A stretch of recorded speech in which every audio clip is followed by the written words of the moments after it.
الذي بعث بالأميين رسولا منهم يتلو عليهم آياته ويزكيهم ويعلمهم الكتاب والحكمة وأشهد أن لا إله إلا الله وحده لا شريك له وأشهد أن محمدا عبده ورسوله لا نبي بعده اللهم صل وسلم على سيدنا مولانا محمد وعلى آله وصحبه أجمعين أما بعد والله تعالى في كتابه وهو أصدق القائلين أعوذ بالله من الشيطان الرجيم بسم الله الرحمن الرحيم يا رفاع الذين آمنوا منكم والذين أنفقوا سرا وقال صلى الله عليه وسلم سلك طريقا يهدي كثيرا سهله طريقا إلى الجنة صدق الله العظيم وصدق رسولنا بالكريم وعلى آله وصحبه الحمد لله رب العالمين.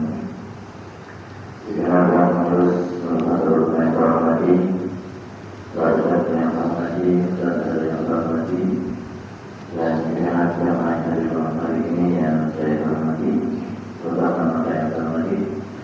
Alhamdulillah, Rabbil puji dan syukur kepada kita menjaga Allah Subhanahu Wa Taala. Sebagai insan beriman yang merasakan akan kehidupan dan kenikmatan kenikmatan yang Allah berikan kepada kita pada hari ini, sehingga dengan iman majelis kembali kita berkeluarga berkumpul dalam rahim di majlis yang mulia ini. Doakan sama-sama kiranya Allah berlindungi menuju Allah Subhanahu Wa Taala. Sekaligus kiranya silaturahmi tentunya besar harapan kita kepada semoga kiranya Allah berlindungi kita pada malam Allah yang manfaat yang menjadi sebab keselamatan kehidupan kita sampai di akhirat kelak, menjadi cahaya dalam kami dalam kehidupan dunia sampai di akhirat kelak. Dan dalam kita juga Allah menjaga tali keluarga di antara kita, memperkuat ukhuwah Islamiyah di antara kita, dan semoga jalan hadis yang akan kita laksanakan akan Allah Subhanahu Wa Taala memberkati kita dalam segala urusan kita, baik urusan dunia maupun akhirat kita. Salam semoga terima dan terdoa kepada Nabi kita dan Muhammad Sallallahu Alaihi Wasallam, kepada para wali keluarga para sahabatnya, dan kepada para ulama yang Allah sebagai warisnya, dan kepada kita umatnya yang terus untuk senantiasa setia untuk mengikuti ajaran risalah yang dibawanya dan menghidupkan sunnah-sunnahnya, yaitu menghindari Muhammad, kita belajar masalah apa yang telah berjasa kepadanya, semoga yang bagi semua bisa diakui perbuatannya dan mendapatkan jawab usul sampai ke kiamat ya Allah ya Rabbal Alamin. Bagaimana kalau dia firman Allah pada malam hari ini di malam Ahad keempat sesuai dengan jadwal kita sudah untuk berkata belajar bersama dalam tahun-tahun berlipat tahun-tahun berlipat Muhammad saling mengingatkan di antara kita untuk senantiasa dalam kesabaran dan melaksanakan perintah Allah Subhanahu Wa Taala, yaitu saling berkaitan di antara kita. Dan pada malam hari ini kita dapat untuk sama-sama kembali membuka kitab kita dan harus mengulang-ulang. Semoga ilmu yang kita belajar ini membuat meningkatkan ketaatan kita kepada Subhanahu Wa Taala. Karena pada waktu yang lain dalam mengamalkan ini, khairul ilmi karena khasyatul ma'ah. Sebaik-baik ilmu yang kita pelajari adalah yang semakin membuat kita takut khasyat mengalaminya, khasyat kita kepada Allah Subhanahu Wa Taala. Dan semakin kita termasuk untuk taat kepadanya. Dan karena pada malam hari kajian kita berikan ini memang tentang pembenahan korupsi. Intinya adalah kita ini bagaimana kita memperbaiki korupsi awal itu tetap ada syarat awalnya memperbaiki ibadah kita. Kalau dalam kitab ini dalam bentuk awal ada wal amalu inda ahlil ilmi. Menurut para ahli ilmu pengetahuan itu hamba Allah yang sudah terbilang dengan kebesaran kepada Allah Subhanahu wa Ta'ala, sudah mampu membebaskan dirinya dari syahwat duniawinya. Ini Allah Subhanahu wa Ta'ala. Jadi mereka adalah Allah yang sudah tidak lagi dikendalikan oleh syahwat dan hawa nafsunya. Ini memang levelnya. Tidak bisa mereka. Ada salah satu asal menurut ahli tasawuf ya, ada 3 amalan yang tidak boleh dilakukan. Kalau ini tidak boleh, salah satu asal. Yang pertama amal syariah, amal syariah. Yang kedua amal qoriqah, dan yang ketiga adalah amal hakikat.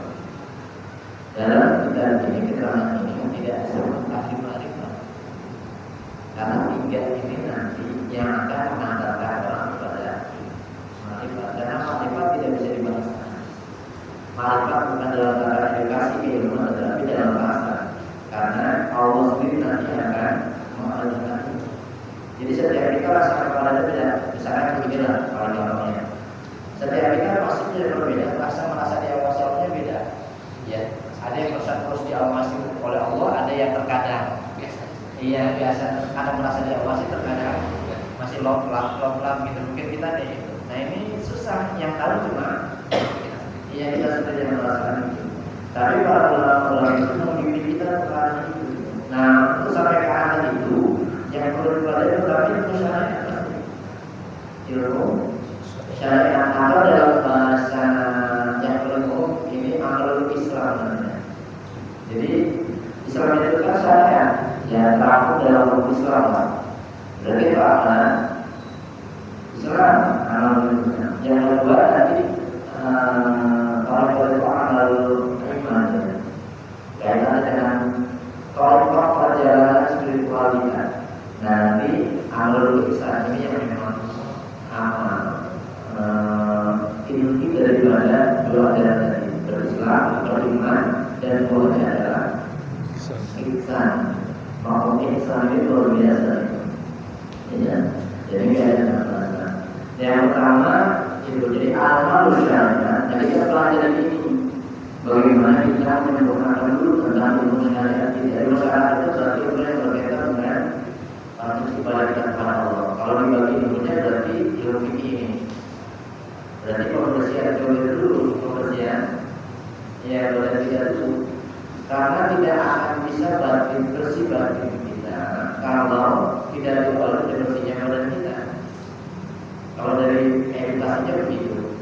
Walaupun nanti pada kajian tasawuf ada dibalik, harus bersih hatinya akan menuju kepada kebersihan. Ya demikian. Tapi bagi kita orang awam diawali dari kebersihan. Itu ini amal syariat. Amal syariat saja mesti mengikat 2 hal kalau tidak. Ada namanya pemenuhan legalitas syariat. Artinya mesti kalau misalkan sholat mesti mencakup rukun dan syarat-syarat terpenuhi. Nah, kayaknya kita ini masih tingkatan ini masih belajar ya. Artinya memang masih belajar. Jadi terpenuhi 2 dan 1 legalitas syariatnya. Mana yang rukun, mana yang fardu, mana yang sunan, satu syarat itu pernah kita belajar. Karena penting. Karena ini nanti menjadi itu gerbang pertama. Nggak langsung masuk ke dunia apa?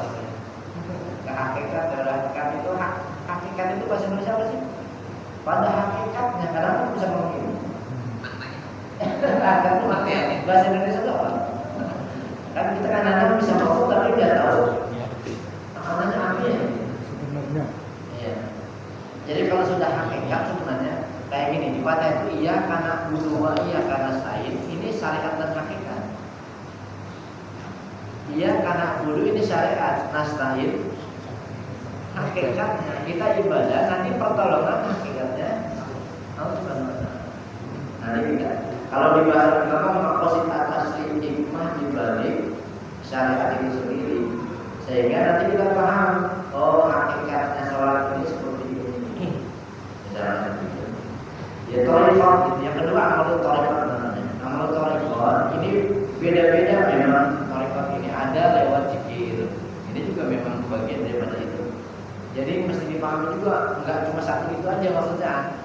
Thariqat itu ada lewat taklim kayak gini. Ini juga thariqat namanya. Jadi thariqat itu menggerakkan jiwa kita, fisiknya diam. Walaupun bahasa dari sini terjemahnya thariq itu jalan. Jadi berjalan bukan jalan fisiknya, tapi jalan rohaninya.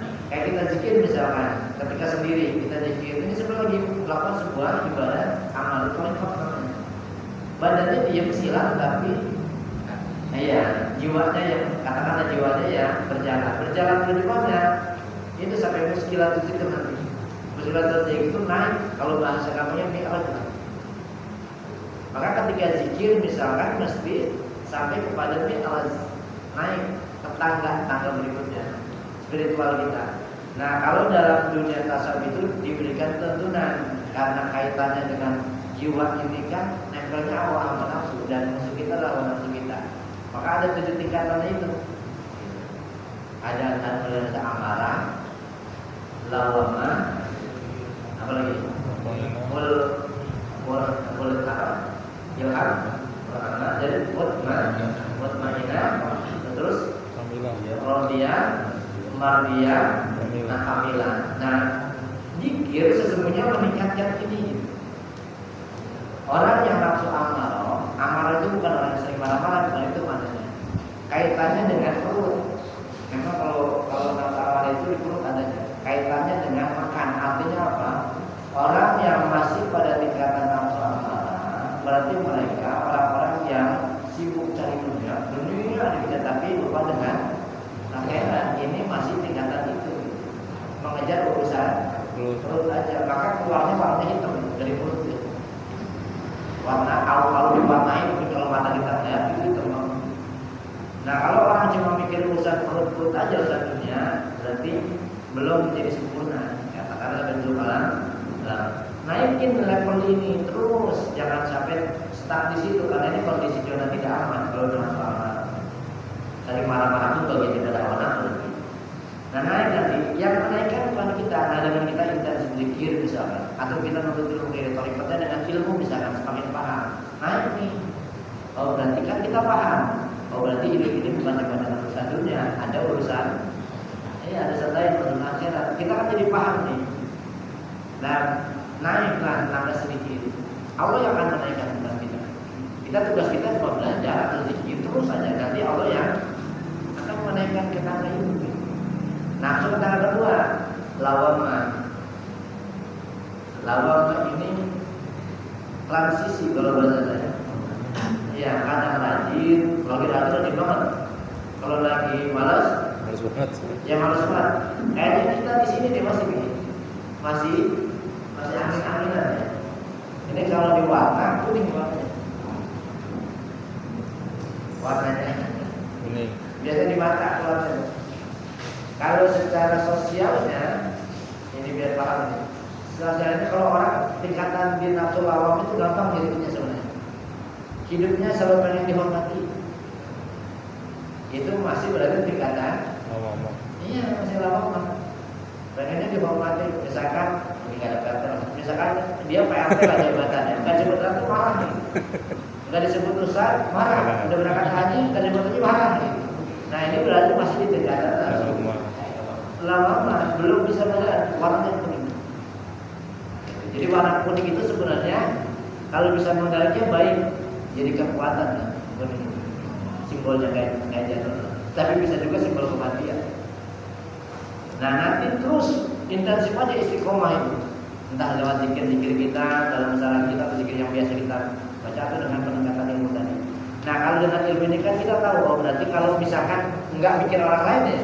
Kalau saya hidup masih senang cari pengalaman, berarti maksud saya masih tingkatan kan, jadi kita bisa ukur diri gitu. Maksudnya selalu pengen ya dihormati aja, berarti tingkatan kita Dan hidup capek kalau kayak gini pasti capek. Jadi belum ya belum semuanya kan. Ya kalau anak itu. Nah terus itu mau naik. Nanti Allah menaikkan derajat kita.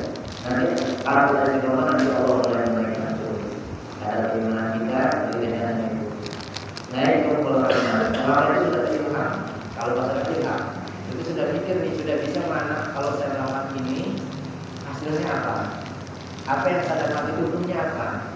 Ruginya apa kalau saya melakukan ini? Jadi sudah ada ilham, sudah bisa milih mana perbuatan yang baik, mana perbuatan yang buruk.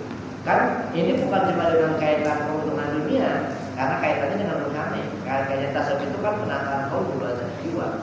Berarti kalau saya melakukan ini, orang beriman itu selalu pikirnya dua. Keuntungan dunia saya kan enggak, lalu keuntungan akhirat saya enggak. Bukan cuma berhenti di keuntungan dunia. Sampai nanti dia beruginya panjang untuk akhirat. Bahkan tuh ya orang yang sudah pada level optimal, kalau ada keuntungan dunia tapi kerugian akhiratnya dia enggak lakukan. Ini yang biasa para ulama lakukan. Kalau tahu untung dunianya besar, tapi merugikan akhiratnya, dia tinggal. Kalau kita gimana maksudnya? Kira-kira kalau hari ini misalkan ada orang sama kita nih, udah saya kasih 3 juta atau saya kasih malam ini, kira-kira pilih 3 juta atau pilih lagi? Jadi senang lagi ya. Kalau katanya saya bisa dapat 3 juta lagi, itu mah keinginan. Tapi pasti pilih yang kita doa. Berarti ternyata kita masih kejebak. Dan terkadang kita ini masih didikte dengan keadaan, Pak. Orang yang jiwanya kesini ini masih didikte keadaan. Misalkan gini, saya akan melakukan kebaikan kalau dia baik, dan saya akan lihat kalau dia berarti orang ini masih didikte keadaan. Kita ini masih didikte dengan, berarti bermakna yu'minu billahi wal yawmil akhir. Kalau orang sudah beriman, perbuatannya karena dasar iman kepada Allah dan hari akhir, dia nggak lihat siapa yang dia beri, dia nggak lihat siapa yang dia bantu. Maka sekalipun misalkan dia orang yang kita benci dia bangga saat dia membutuhkan. Jadi nggak pikir-pikir. Nah karena itu masih.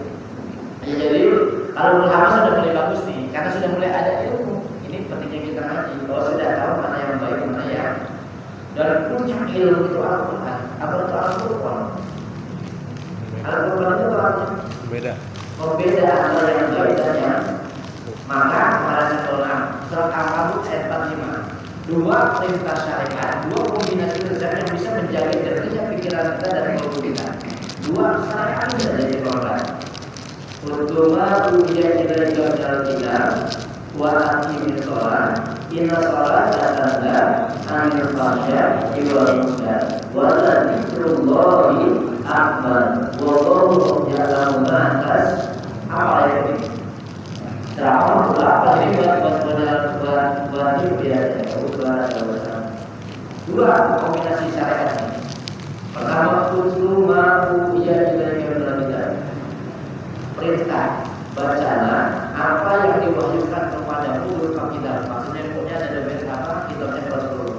Karena ini kan yang menurut kita bebas Al-Quran. Nah edukasi kita berarti kita untuk menjaga pikiran kita biar kita tadi bisa membedakan mana yang benar, mana yang salah, maka harus kepada Quran. Quran itu harus menyentuh akal dan juga kalau kita kita tahu dengan kita belajar membaca Quran, terus memahami Quran, kita tahu mana yang benar, mana yang salah. Sehingga setiap ukurannya bukan akal pikiran kita sendiri. Salah benar itu ukurannya Quran. Al-Quran. Kalau salah benar pikiran kita pun nggak objektif, pasti deh.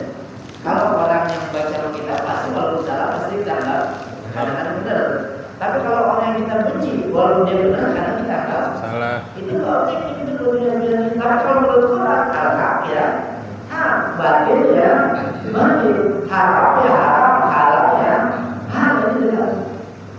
Kan jadi kan bersolid itu, al-haram, al-halal, semuanya sudah jelas. Agama ini jelas.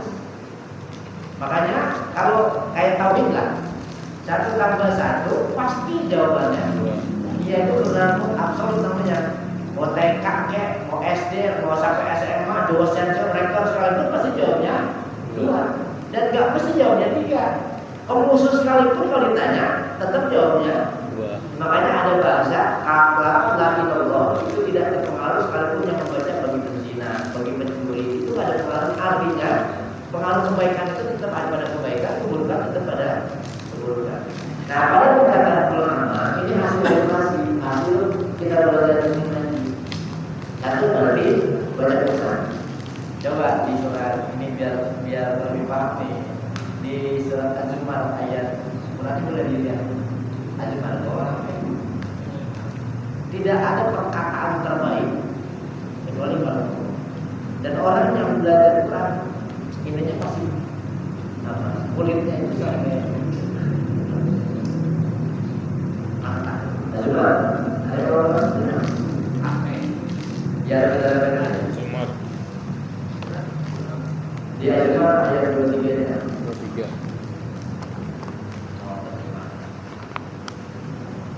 Ya biar sama-sama kita aja. Yang ada terima mas, biar tahu terima orang itu. 23 ayat 23.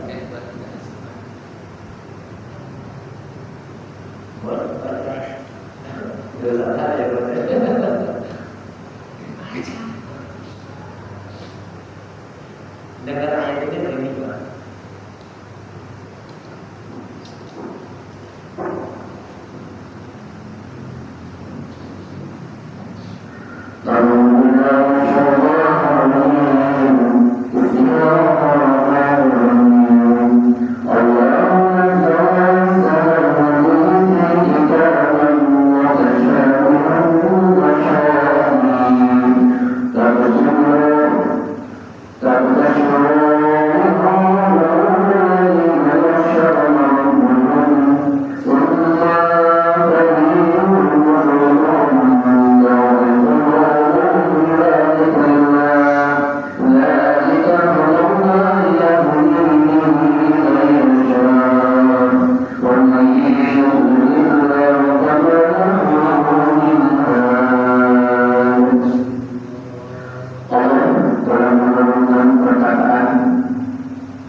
Jadi di surat Al-Jumu'ah ini sekarang teman-teman yang telah lagi kita soal melihatnya saya bisa ada teman-teman coba Quran itu minimal dibaca karena tidak ada kalam terbaik, tidak ada ucapan terbaik kecuali Al-Quran. Ketika kita dikurungan kuliah di dalam tidak baca kalau di teks pasti tidak dipilih tidak menjadikan dari perintah Allah untuk membaca Al-Quran. Walaupun kita bicaranya kita awalnya kepada baginda Nabi Muhammad Sallallahu Alaihi Wasallam, tapi kita bisa mengatakan jadi harusnya ini menjadi nilai kita. Berarti kita kata karena cara membaca kita apa itu belum. Tidak ada perkara jadi kita sebagai Allah nazzala asal al-hadis di kitabah. Ya, Allah nazzala. Ini ada anzala. Ini adalah nazzala. Kalau di surat Al-Baqarah, inna anzalna. Ya, kalau anzalna itu diturunkan sekali. Kalau nazzala berulang. Maksudnya kalau ada diturunkan sekali dari Lauh Mahfuz, Quran itu di tempat yang disimpan oleh Allah di Lauh mahfuz itu, lauh itu tulisan kertas ya. Mahfuz itu yang terpelihara, yang tidak bisa masuk apapun. Itu memang dijaga, dilindungi oleh Allah Subhanahu wa taala. Mahfuz. Dan di situ Quran. Karena begitu mulianya Quran, karena kalamullah. Lalu diturunkan sekali memang ke langit dunianya, dibawa oleh udah kalam yang maha mulia Allah Al-Karim. Terus kalamnya Al-Quran yang jadi Al-Quran Al-Karim mulia. Terus yang bawah juga malaikat yang dimuliakan. Kalau malaikat kiramul bararah namanya. Bararah itu al-abrar, malaikat yang dimuliakan. Maka orang-orang yang belajar Quran, hatta membaca materi bacaannya itu bersamaan, dibersamai atas perintah Allah bersama malaikat namanya kiramul bararah. Bersama-sama kayak kita mengaji surat satu ayat saja. Ini tidak terlihat. Bahkan coba kalau di surat aja mungkin teman-teman bisa baca Al-Quran ya, kalau baca Quran di luar. Tapi kalau Rasulullah membaca Quran itu jangan yang masuk jin aja pada dengar. Saking apa hebatnya Al-Quran. Cuma mereka dengerin apa? Karena daya ingat jin itu lebih hebat dari kita jauh 10 kali lipat. Dia mendengarin aja. Apa kalau kita surat Yasin dulu tahun Yasin berjawab tapi mereka mau mendengar langsung. Apa itu hebatnya mereka? Daya gimana cepat? Oke baik. Kita selamat datang. Iya. Senang aja dengan bacaan Quran luar biasa. Coba ditempatkan di tempat yang mulia, lalu dibawa oleh malaikat yang mana? Jibril itu malaikat yang paling mulia. Lalu diterima oleh manusia yang paling mulia. Maka orang yang mengerjakan Quran akan dimuliakan. Dan tinggi derajatnya manusia nanti di surga itu tergantung sejauh mana dia memahami Al-Qurannya. Atau dalam kalau orang hafal Quran sebanyak mana hafalan Qurannya. Jadi yang paling banyak hafal Quran dia derajatnya paling tinggi. Jadi perintah baca Quran. Biasanya saya bilang, saya termasuk saya bahkan semuanya saya paham kalau saya terdesak Quran. Tapi ada ketenangan yang luar biasa. Dan rumah yang diberkahi, rumah kita mana emang? Kan baik ini. Kalau di sini sering dibacakan Quran, hati ini, itu ada kata as-sakinah. Malaikat namanya malaikat as-sakanah nama malaikatnya. Yang Allah perintahkan masuk ke dalam kalbu orang yang membaca Quran. Cobalah teman-teman rasakan sendiri aja kalau baca Quran, enggak pikir apa-apa. Karena memang ada malaikat yang Allah kirimkan untuk masuk ke dalam kalbu orang yang membaca Quran.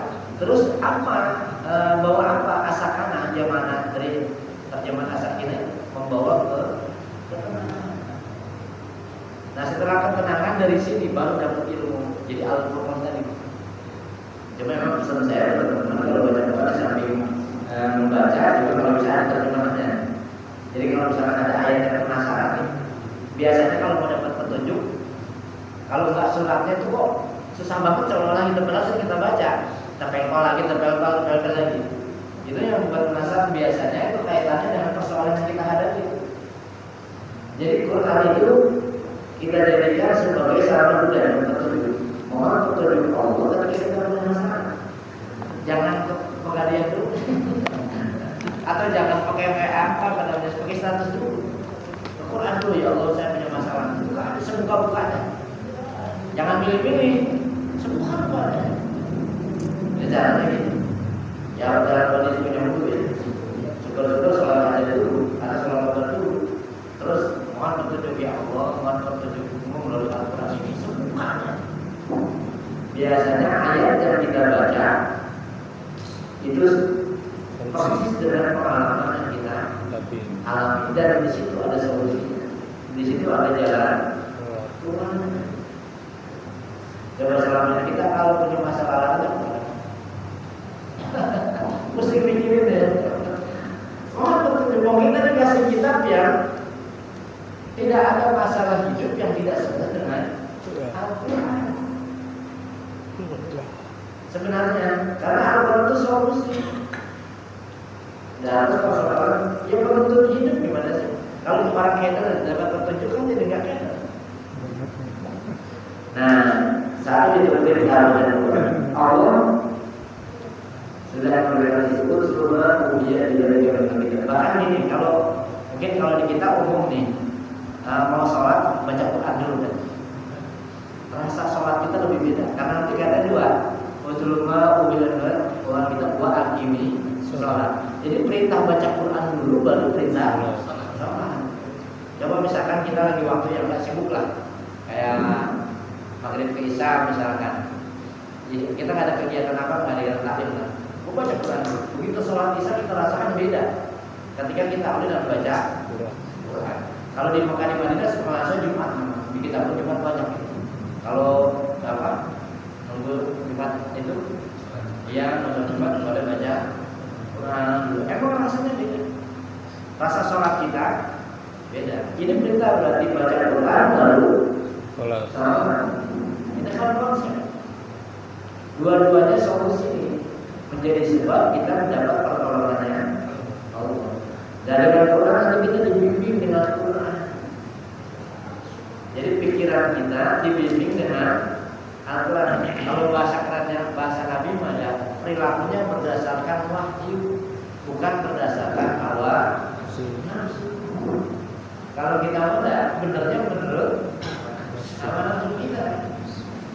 Cuma memang ya kalau sudah Al-Quran itu ramai, jangan ada ragu sama roy itu lebih daripada syak. Kalau ragu itu masih syak namanya. Kalau roy itu enggak ada sama sekali.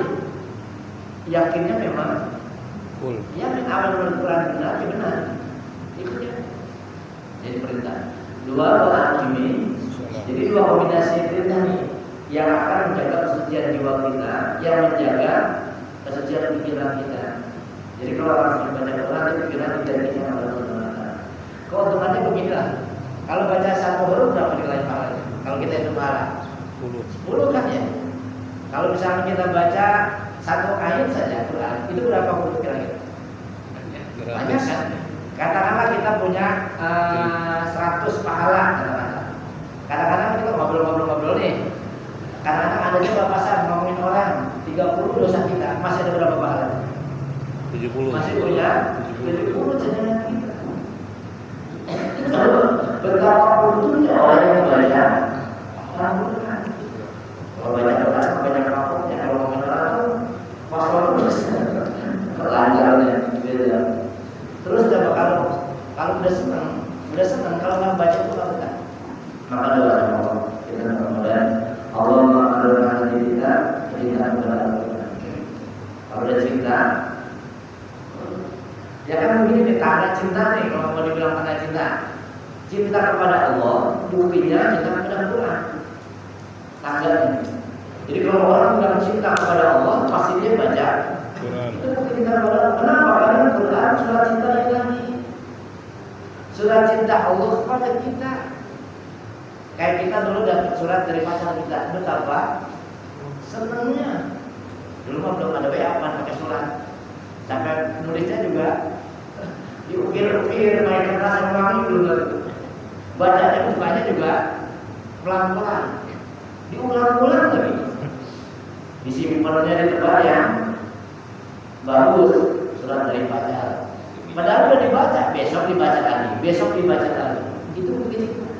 Kalau sekarang kita cinta kepada Allah, sama suratnya nggak pernah dibaca. Padahal Allah bilang, kau baca Quran, aku berikan petunjuk, kau tidak akan tersesat selama-lamanya. Sampai diciumkan surat dari pacar. Makanya dulu ketika belajar Quran tidak dulu kita dulu. Sekarang ada prosedur lagi dalam mempelajari Quran. Dulu mau duduk lebih tinggi dari Indonesia, pakai lekar lah bahasanya. Pakai apa dulu? Dulu pakai apa dulu? Apa? Ya pakai kayu lah ya, bambu apa ini gitu.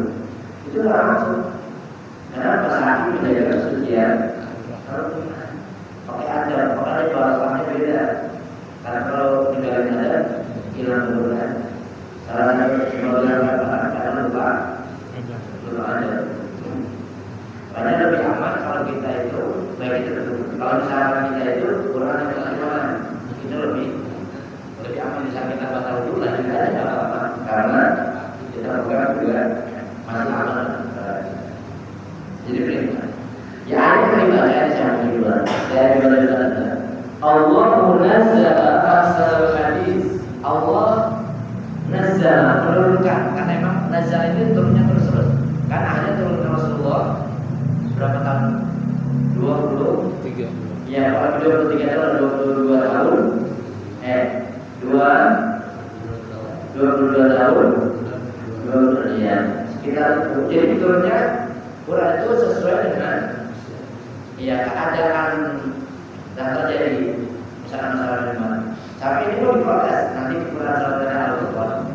Kata orang aku kenapa Quran kok nggak diteruskan itu saja? Allah punya alasan. Kenapa diteruskan berasal dikit-dikit biar itu nempel di hati.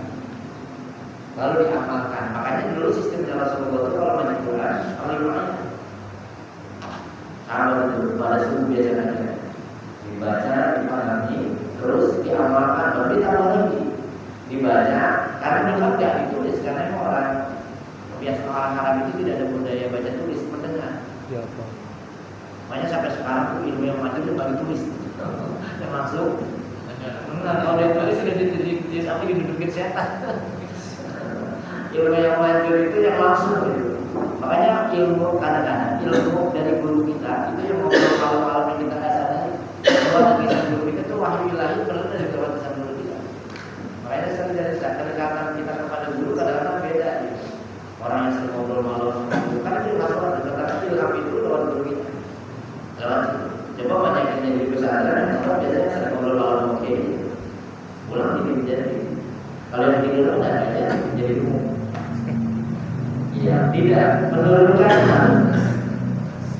al-hadis tidak maksudnya perkataan terbaik, yakni maksudnya adalah Al-Quran.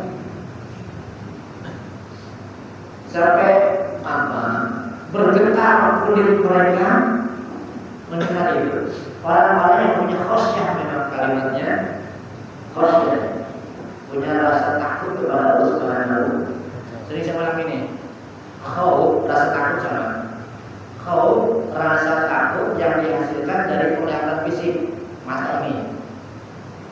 Misalkan terjadi gempa yang bisa dilihat, kejadian-kejadian fenomena alam yang terjadi, atau mendengar film ledek yang masih dilihat, itu membuat rasa khauf, rasa takut kita kepada masa melihat dengan mata.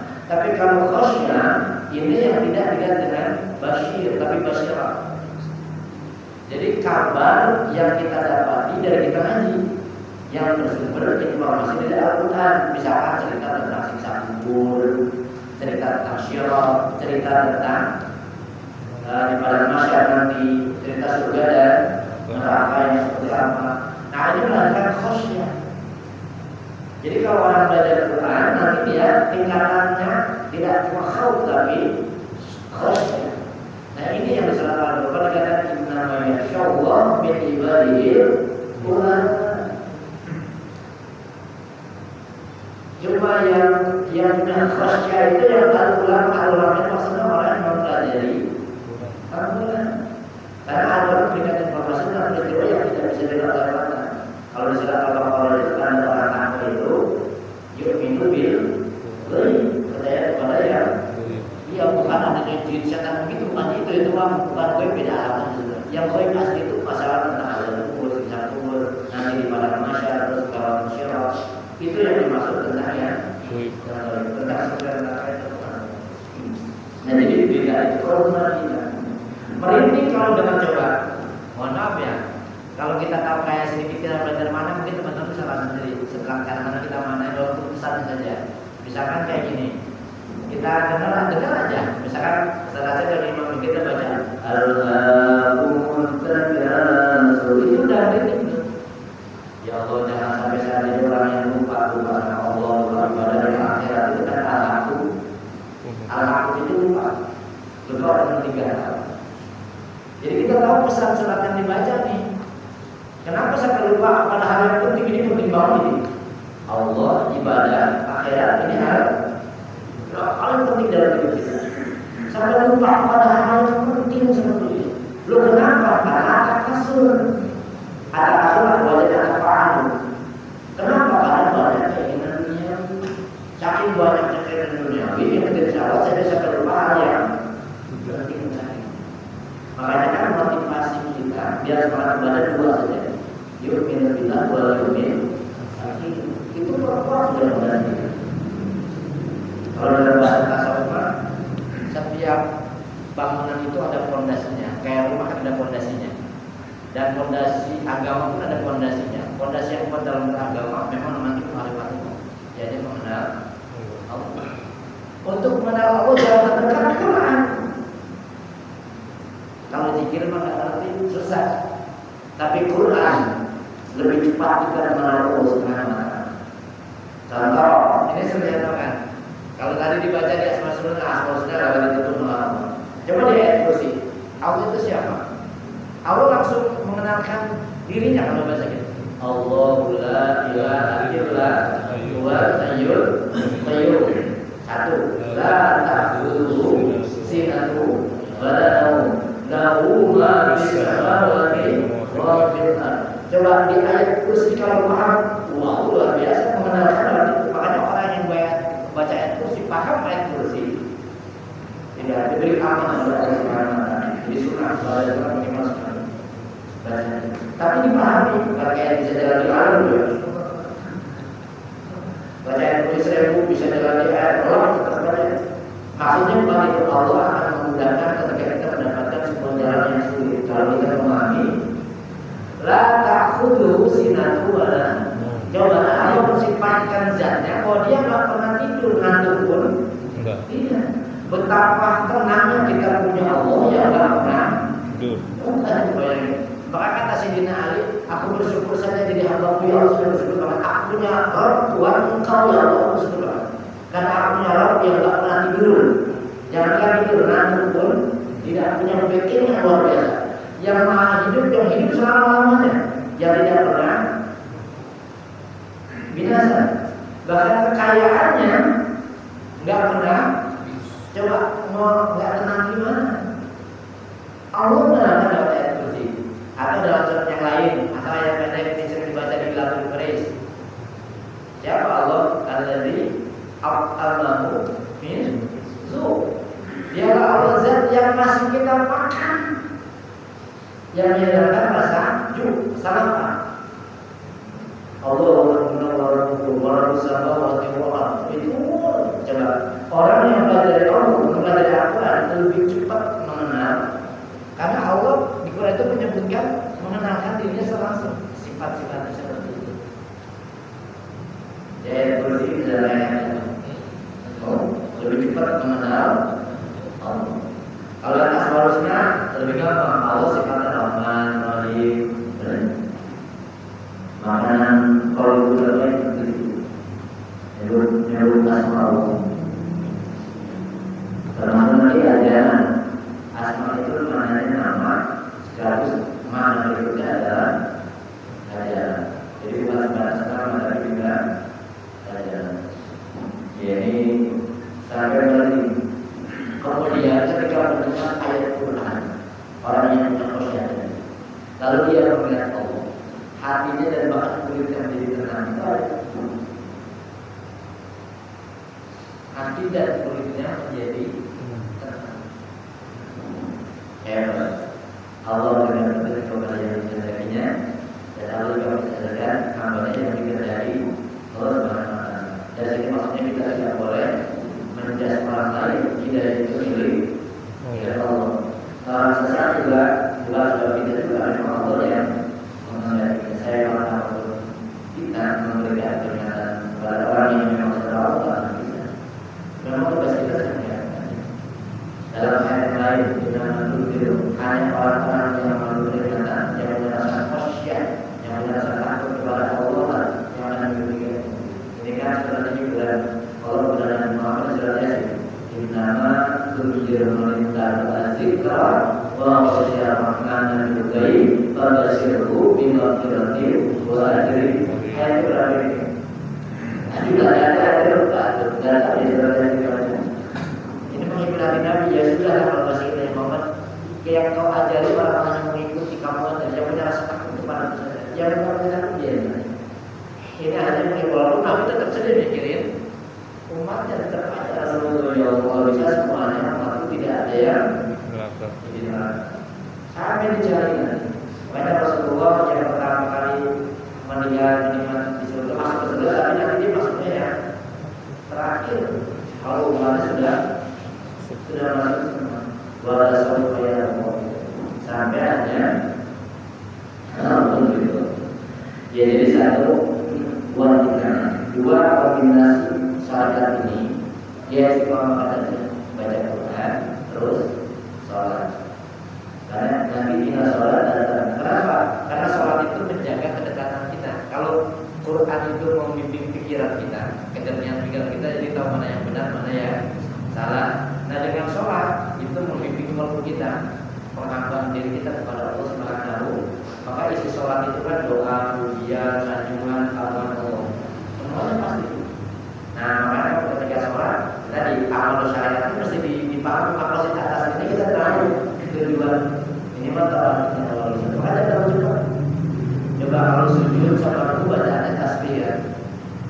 Subhana rabbiyal azim wa bihamdihi maknanya pelan-pelan yang dulu.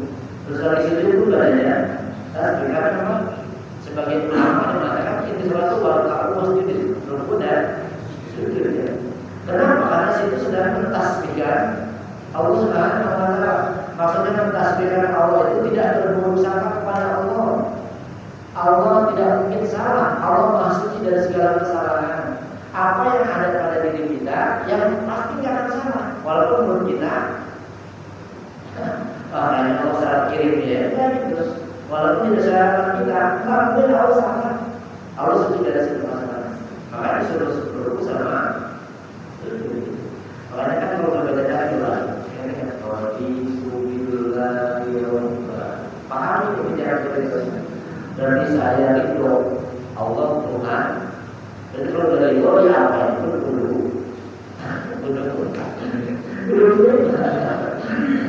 Itu yang susah. Doanya dibuat Allah itu lah begitu yang gak enak. Melakukan juga. Itu kan tindakan kita.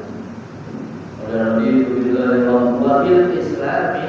Dan kalau sudah Islam kita itu Islam agama kita laksanakan apa yang diperintahkan oleh agama kita. Sholat ya sholat. Terus aja ya berarti. Dari itu, dari itu apa sih itu? Kalau bahasa kita ya apa? Kita apa?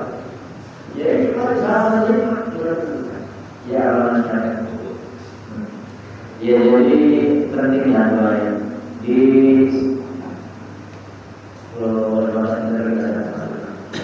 kalau tentang kajian kita di awal tentang hidup ini untuk pembukaan awal di surat An-Nisa walaupun ada pengaruhnya tentang kajian tasawufnya adalah alladzina tabu wa aslahu wa qasamu billah wa ahlisu dinahum billah. Ini tangga ibaratnya. Ini kita tangga kita naik. Kalau tadi level-level di nafsu sampai di lama ya level kewalahan bilang. Nah terus di istiqomah ilmunya ditambah nanti kan cukup bermainnya orang soleh di sini ikat namanya Ma'ina. Makanya dipanggil nanti surat Al-Baqarah ayat akhir undangan Allah langsung ya ayyatuhan nafsul mutmainnah. Ini langsung dipanggil sama Allah ya. Hai jiwa-jiwa yang tenang, udah gak gelisah lagi, tidak lagi terjebak dengan kedosaan. Masalah ada tapi tenang hatinya. Orang hidup belajar tasawuf dulu bukan lari dari masalah. Enggak akan bisa belajar masalah karena masalah bagian daripada logikanya ini. Nabi Ibrahim ketika dibakar ada enggak?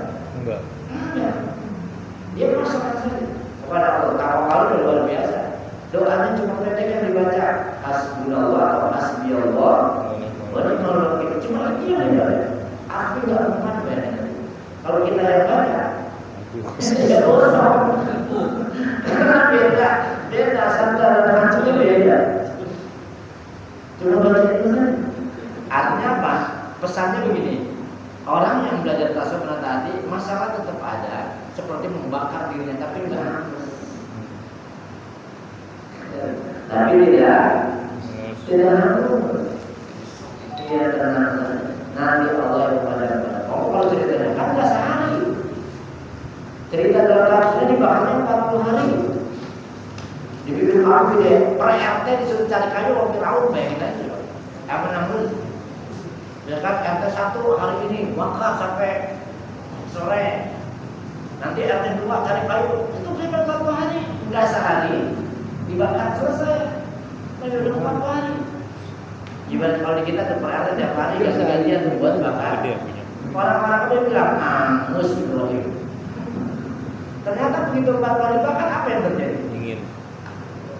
Untung saja. Cuma memang ada buruk pelit lah. Itu nyemprotin aja, bawa air nyemprot. Kata pondok dia bilang ini. Lah, buruk pelit api begitu gede kamu cuma nyemprot nggak mungkin lah kamu bisa nolong ibadah itu dalam aja angus gitu. Karena ya semprotan buruk pelit segede apa sih? Apa kata buruk pelit ini pelajaran buat kita? Yang penting aku sudah berlama-lama di dalam kebaikan untuk menolong seorang nabi. Hasil tidak urusan Allah. Ya logikanya Pak, mungkin manusia begitu gede belum bisa memadamkan. Makanya saya bilang, ya minimal kita nih pada punya cahaya dikit-dikit sehingga bisa memadamkan kemaksiatan yang sudah memadamkan total kita nggak bisa minimal kayak berukrit lah. Walaupun nggak padam kita sudah berikhtiar untuk melakukan sebuah tindakan kebaikan dan kebenaran. Yang sedikit ini, coba kalau nggak ada pengajian sama kita, bukan cuma kita yang langsung digulung. Karena kita coba di depan. Buat teman-teman yang memang dibutuhkan lingkungan, silakan datang kasih cahaya. Malah saya senang. Yang bisa tahlil, minta tahlil, jangan menolak tahlil, tolong. Yang bisa baca maulid, tertanya saudaranya minta tolong. Yang bisa baca Al-Quran, jadi cahaya. Kan saya kebagian berkah. Saya kebagian, ya berkahnya dengan jalan yang al-Quran. Itu. Jangan menolak. Jadi masing-masing. Makanya di rumah kita sendiri, aduh saya belum hafal, nggak apa-apa, baru terakhir. Kalau orang tua ada maju dalam belum hafal, bukannya nggak hafal, biar lebih aktif dan awet muda, mata ini dulu baca ayat, itu alasannya, padahal emang nggak ada. Karena dulu saya kalau baca yasin dulunya biar mata diajar juga, bukan yang nggak hafal. Ya apa? Ya itu. Surat Al-Isra ayat ke 144. Jadi untuk menatap perut kita sampai ke mutmainah tadi. Sebab ya Allah dengan Allah saya kalau baca ayat ini aja ditahlilan dibaca. Orang kemarin pedang buat kita gitu ya. Ayat menurut mutmainah irji'i ila rabbiki radiyatan mardiyah fadkhuli ibadi wadkhuli jannah. Jadi kalau sudah jiwa kita tenang, kita diaku sama Allah. Boleh ya, masuk pada dalam golongan antara aku ini Allah yang mereka boleh diaku juga. Kita diaku presiden sebagai gubernur negara Bangsa. Lalu kata Allah sebagai hidangannya apa? Balasannya wadkhuli ibadi wadkhuli jannah. Kalau sudah dianggap hamba sama Allah, tinggal nikmati saja kata Allah itu dari amal surga. Silakan nikmati. Tidak pernah merasakan nikmat di dunia. Apa yang kau nikmati di dunia senikmat-nikmatnya tidak sebanding berapa dibandingkan dari mana? Surga Allah. Walaupun ibadah memang bukan dari surga, tapi Allah berikan hadiah bagi hambanya ya. Nggak ada orang ibadah dengan surga. Siapa kita juga pengen surga, tapi Allah yang menyediakan untuk orang hamba yang taat. Cara pertama adalah tahu mereka orang-orang yang khawatir. Cara pertama berarti memang dulu banyak taubat adalah pintu gerbang. Asal pun berulang tek di dalamnya masjid atau Jilani. Lalu membahas tentang ada beliau di akhir berikutnya dari Abbas, kayaknya adalah taubat. Jadi kalau belajar tasawuf menatap kalbu maksudnya itu untuk menatap hati kita, maka pintu gerbangnya adalah taubat. Syariatnya istighfar, memperbanyak baca istighfar. Bicaranya ini buat kita. Kalau baca misalkan asal yang mudah, Astagfirullahaladzim, alhamdulillah, ilal-bayyub, wa atubu. Ini kan ini. Nah begitu astagfirullah. Ini bayangkan kesalahan-kesalahan kita, perkataan kita, perbuatan kita, mungkin ibadah kita yang maaf niatnya masih salah. Ini bayangkan ketika astagfirullahaladzim. Begitu Allah la ilaha illa huwal hayyul. Bayangkan bahwa Allah mensifatinya dengan hayyul qayyum. Ini kebesaran Allah lah namanya. Begitu kedekatan, koneksikan kepada Allah. Begitu wa atubu ilaihi, ke seluruh anggota badan kita, dosa dari rambut sampai kaki. Saya yakin enggak 33 udah dari sebulan. Kalau dibacanya dengan rasa ya. Alladzi astagfirullahaladzim wa yuqi ala astagfirullahaladzim, bayangin dari perbuatan, perkataan, perilaku kita yang salah. Alladzi terus bayangkan akan kebesaran keagungan Allah, tapi yakin bahwa keagungan Allah lebih besar, ghafurnya Allah lebih besar. Nah begitu wa tubuh ilaih, bayangkan dosa dari ujung rambut sampai ujung. Coba rasakan sendiri. Kalau cuma di mulut selama ini mohon maaf ya, tapi ada rasa. Belum, kali-kali lagi sendiri pelan-pelan. Saya mungkin dosa sama ibu, dosa sama orang tua dulu. Bayangkan lagi ketika astagfirullah. Pelan-pelan. Masih enggak bertiga, hanya 33 aja ya. Kalau nanti kan istiqomah berapa Rasulullah? 100 angkanya juga bisa. Tapi metode dan cara mana istiqomahnya, kualitas istiqomahnya berbeda. Jadi tolak cara pertama, taubat ini pembersihan batin, istighfar pembersihan zahir. Ini pun berbeda. Wa anistaghfirullah summa tubu ilaihi. Dan beristighfarlah, astagfirullah, dari pembinaan tolak istighfar itu, memohon ampunan Allah. Dengan syariat kita berulang astagfirullah, tapi taubat itu pembersihan batin taubat. Jadi makanya dikaitkan dengan metodenya, jangan pelan-pelan. Nah, kalau dalam ilmu tasawuf, orang taubat kembali kepada tingkatnya 3. Pertama tingkatan taib. Jadi kalau di juga kita baca dari kemarin ya. Taibuna ilallah. Nah, ketika taib ini maknanya gini. Orang yang taibun ini isim fa'il namanya. Jadi orang yang kembali ke jalan Allah dari tadinya banyak pelanggar. Iya, jadi banyak masyarakat lah dia ingin kembali ini. Ini disebut taib. Taibun kalau bahasa isim fa'il. Jadi pelaku kejahatan yang kembali ke jalan taib ini. Ini memang kita ini. Nanti dua ya. Nah, tingkatan kedua munib. Sebelum bisa munib berarti orang yang kembali kepada Allah, dia enggak maksiat. Dia kembalinya kalau enggak taat punya rasa malu kepada Allah. Jadi dasarnya bukan karena dari maksiat terus dia taubat, tetapi dari rasa malunya kepada Allah Subhanahu wa taala. Dia sudah ibadah tapi ada rasa malunya kepada Allah. Makanya ada hadis al-haya minal iman. Malu itu sebagian daripada iman. Maksudnya malu kepada Allah. Kalau enggak salah dia malu. Kalau enggak ibadah dia malu. Nah, taubat mereka karena punya rasa malu. Jadi kita akan mikir kita sudah dikasih nikmat hidup, fasilitas dunia lengkap. Nikmat Allah mana sih yang ya ke manusia saja, karena memang kita banyak diberi. Saya banyak misalnya diberi sama orang, diberi makan, diberi rumah, diberi tempat, semua dijamin. Coba, masa nggak punya rasa malu gitu? Kan pasti malu kalau kita berbuat kesalahan sama beliau, karena dia banyak sudah ke manusia kita kadang bisa, tapi kalau kok enggak ya. Satu itu mungkin tingkatannya dalamnya beda. Jadi taubatnya berdasarkan malu. Nanti yang ketiga bertaubat kita pikir. Salah satunya adalah Allah ini berarti orang yang kembali ke jalan Allah dalam rangka mengagungkan Allah. Ini tingkatannya para wali bernabi. Allah. Makanya ada salat sunnah,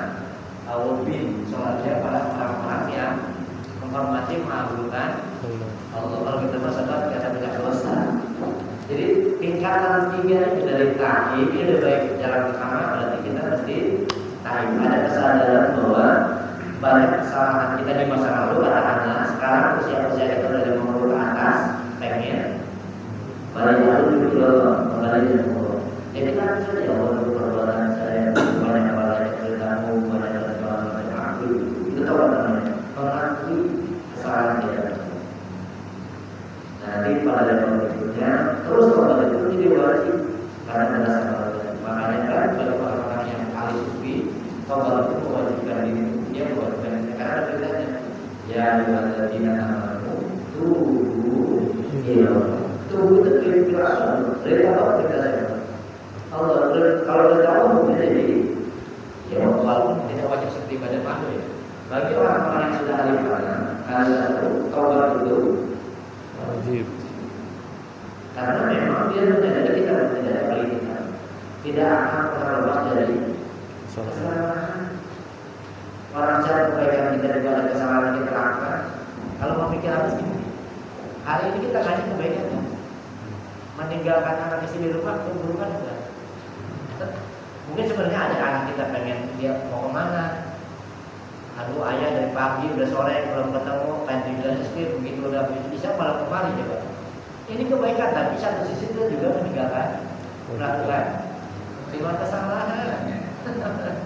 Atau istri kita mau diajak beda ya sedang malam minggu malah ya biar kasar izin dulu malam minggu ini jalan begitu maksud saya. Setiap kebaikan kita saja masih ada kesalahan yang kita lakukan perempuan. Makanya nggak ada kita yang nggak pernah berbuat salah.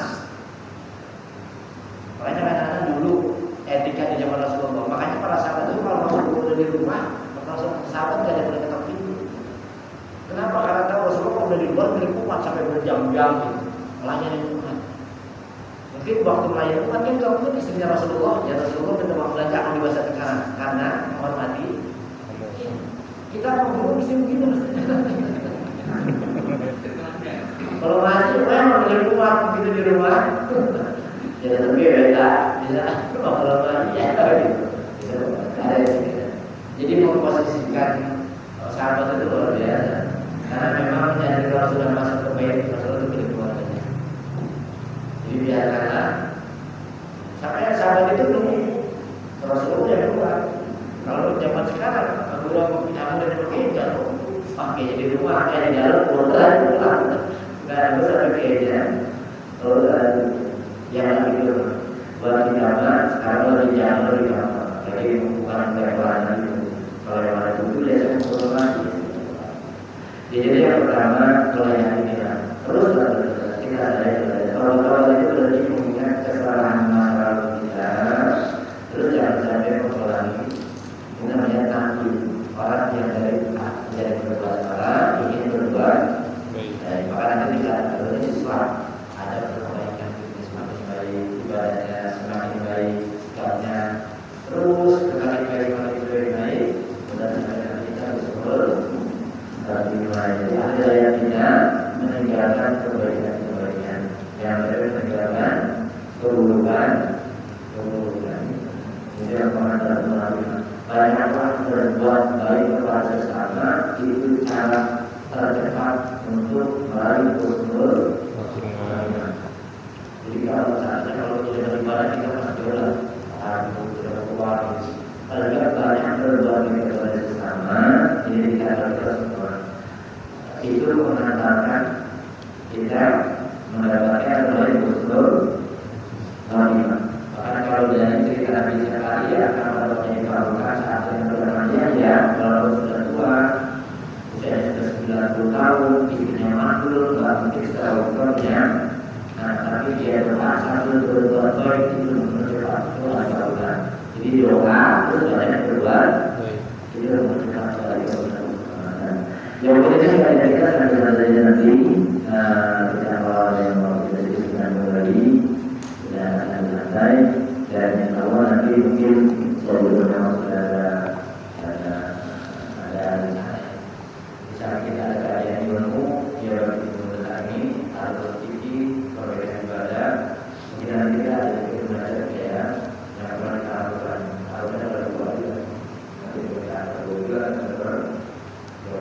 khusus untuk zikir mulai dari masalah terus dari sendiri dan ibadah maulid itu langsung zikir. Nanti selanjutnya kita ya mungkin ngobrol karena kita